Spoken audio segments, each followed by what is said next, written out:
Hello, আসসালামু আলাইকুম। এই পর্যায়ে আমরা দেখব গুগল শিটে কিভাবে একটা ইমেইল অ্যাড্রেস থেকে আমরা ইউজার নেম বের করতে পারি, যেটা হলো অ্যাড অংশের আগের অংশগুলা। যেমন ইউজার নেম ধরেন sakib@gmail.com, ওকে, sakib@gmail.com। তাহলে অ্যাড্রেস থেকে ইউজার নেম, ইমেল অ্যাড্রেস থেকে এইটা হলো ইউজার নেম সাকিব, ওকে। তারপর জসিম, জসিম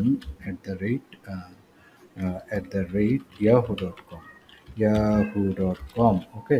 তাহলে জসিম @এর আগে জসিম আছে, তাহলে এই নামগুলা, এই ইউজার নেমগুলো আমরা বের করতে চাইবো। আমাদের এই ভিডিওর গোল হলো এটা, যে এর আগে যে অংশটা, সেই অংশটা বের করব। সিনারি হলো আমি শুধু চিহ্নের আগের অংশ অর্থাৎ ইউজার নেমটি বের করতে চাই।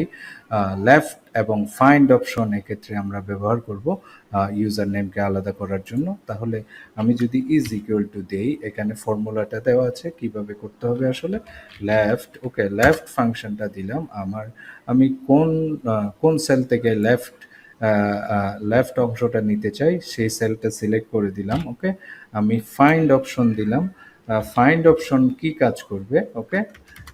ফাইন্ড অপশন যে কাজটা করবে ওই অ্যাডটা ফাইন্ড করবে, যে অ্যাডটা কোথায় আছে, ওকে। তাহলে অ্যাড কোন সেল থেকে ফাইন্ড করবে, এই সেল থেকে ফাইন্ড করবে, ওকে। তারপর আমি কমা দিলাম, তারপর এখানে একটা -1 দিতে হবে। তারপর আমি এখানে ফার্স্ট ব্র্যাকেটটা ক্লোজ করলাম। তা যদি এন্টার দেই তাহলে এখানে ইউজার নেমটা দেখাবে, ঠিক আছে, ইউজার নেম। তাহলে এই যে সাকিব দেখানো উচিত, তাহলে তারপরেরটা জসিম দেখানো উচিত, তাই না? তাহলে ইউজার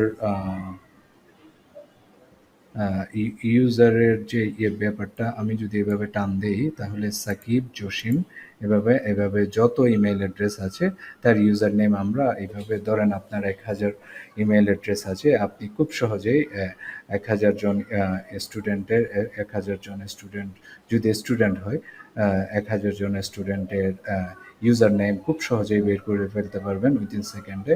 এই ফাংশনটা ব্যবহার করে, লেফট এবং ফাইন্ড ফাংশন ব্যবহার করে খুব ইজিলি এই কাজটা করা যাবে। আশা করছি বুঝতে পেরেছেন। নেক্সট আরেকটি ভিডিওতে দেখা হবে ইনশাআল্লাহ। আল্লাহ হাফেজ।